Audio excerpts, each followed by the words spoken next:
Welcome to my documentary about witchcraft. Today we're going to be talking about a piece of witchcraft history known as the Pendle Witch Trials and influences that technology has on witchcraft in the modern age. Enjoy! Witchcraft has become more accessible because it has allowed people to share their information, their knowledge, their experience with other witches, and it's helped people learn from them as well as create their own paths to their wherever they want to be as a witch. It has also allowed them to create a community again, and just very positive. Now, before we jump into the Pendle Witch Trials, let's first talk about social media and the internet. So, what are social media and the internet? Well, social media is many different platforms that allow you to post images and videos about things you are interested in and stuff that happens in your life. It also allows you to talk to your friends. The internet is a platform that you can use to research a multitude of subjects. Social media and the internet have been around for years, and they have greatly influenced the world's society and the cultures within our societies. I feel like social media has impacted it in a really great way because it's more heard of. TikTok has loads of videos of it to help you out. You've got manifestation, tarot cards are the ones that I've seen mostly on social media, and also it's became a more positive thing for people to talk about and not negative, and people aren't thinking about the past, thinking about the future. Witchcraft. Years ago, witchcraft was greatly hated as people thought it was the work of the devil and was used to harm people and their crops. They believed that witches could control the weather, make people ill, and destroy food crops. However, as years went by, witchcraft started to become more accepted, as people didn't believe that witchcraft was the work of the devil. One event that happened when people thought witchcraft was evil and the devil's work was the Pendle Witch Trials. The Pendle Witches were a group of witches who were imprisoned and murdered at Lancaster Castle in the 17th century. There were 12 witches in the coven in total. Two judges who were aware of Lancashire's reputation as a lawless and untamed society investigated and sentenced the Pendle Witches. Religion has become more open on the internet as it's allowed people to choose whether they want to be a pagan, a Wiccan, a Christian, Catholic, Jewish, Islam, I don't know what the name for that is, or basically any religion you want. In witchcraft you can basically be any religion. You don't even have to have a religion to do witchcraft. It's like a very open and positive thing. However, you do get a few, what I like to call Karens, who think you should just believe in God and that you worship the devil and all of that. As a practice, I feel like it's helped people come together, create covens, to create spells as a group, as well as allowing people to do their practice independently by getting their spells and rituals off online.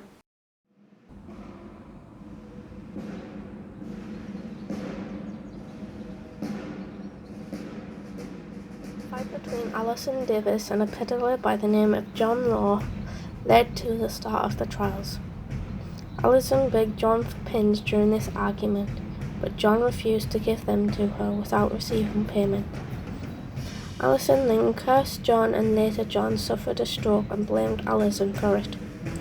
She acknowledged before Justice Noel that the devil had instructed her to render John disabled.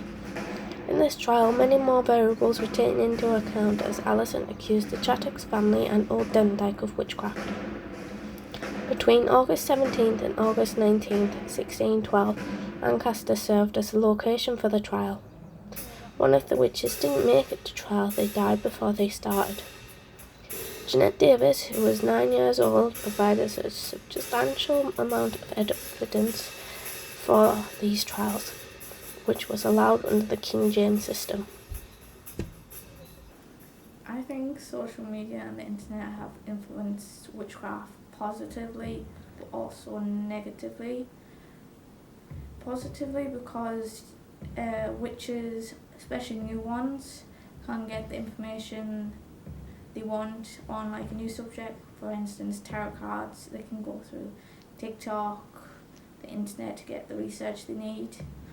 Negatively, there's a lot of fraud witches out there using TikTok and the internet. There's a lot of misconceptions and misinformation. You'll be told one thing, but the internet tells you another. One of the families, the Demdike family, consisted of an 80-year-old woman who had been a practicing witch for 50 years. She lived within the forest of Pendle, which was ideal for her kind of work. She had committed crimes when she was younger, but no one knew about them. Within the forest of Pendle, she reared her own children, taught her grandchildren, and tried to nurture them as witches.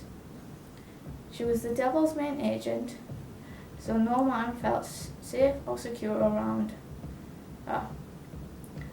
However, she never gave them a reason to be angry at her, nor did she deny them anything they needed. There were 4 more members of this family: Elizabeth, James, Alison, and Jeanette Davis.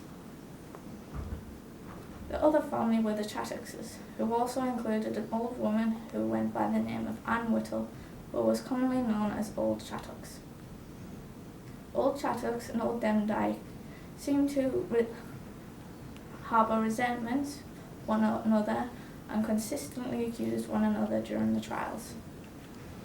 Old Chattox was more willing to harm men's things than men themselves.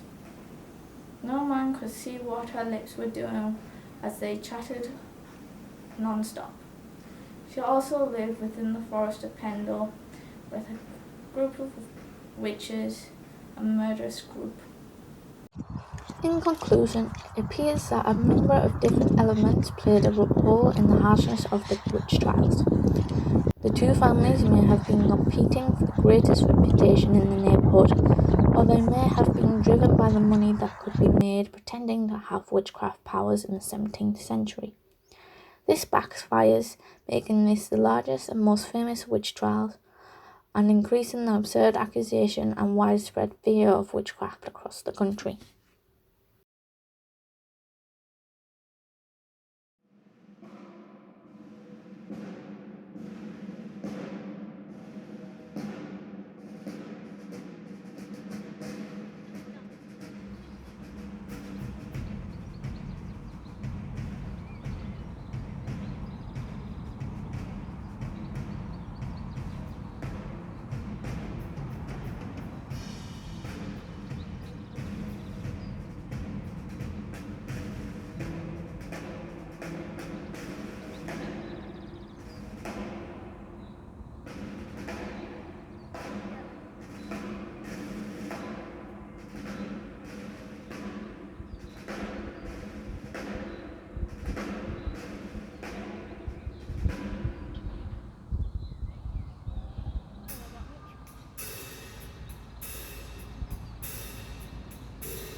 We can see from this chapter in Witchcraft history, the Pendle Witch Trials. Witchcraft was despised in the 17th century, but as society has developed and become more accepting, witchcraft has become more widespread. Additionally, the technology of today has had a significant impact on how witches practice, study and share their craft. A few examples are the internet and social media platforms like Facebook and TikTok, which have had which have made it easier for witches to contact one another and share their personal witchcraft experiences. These platforms make it easier to access information regarding witchcraft. Through this piece of witchcraft history, we can see that the digital age has affected the culture of witchcraft through social media and the internet over the years of technology evolution. In my opinion, the pros of witchcraft, again, it's open to everyone, it's more accessible, been more accepted, spread a lot of information around that is helpful to people and has helped other people gain a knowledge of what witchcraft really is and why they really shouldn't be scared of it. And it has also, again, created communities and groups and all sorts to help spread information. As a con, it has spread a lot of misinformation, a lot of you have to do this, you have to do that, you can't do this, you can't do that. It has spread a lot of scams, a lot of fake people, and at the minute it's became like a trend almost, as some people say. And it's like an aesthetic when actually it's a real like practice, and some people use it as like a religion as well. So, but in my opinion, I think it's like a really positive thing how like technology and internet has helped make witchcraft a more bigger and open topic.